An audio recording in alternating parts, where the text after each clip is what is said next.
চিনতে পারছো তো? চিনতে পারবে না আবার? আগে দেখাও কতগুলো খাবার। দেখো দেখো আর একটু দাও।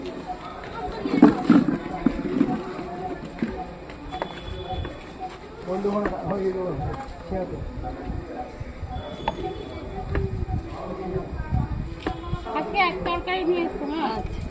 এর পরের দিন আসবো। একটু শরীরও ভালো ছিল না, তারপরে একটু দোকানপাটও ভালো চলছিল না, এরপরে আসবো, ঠিক আছে?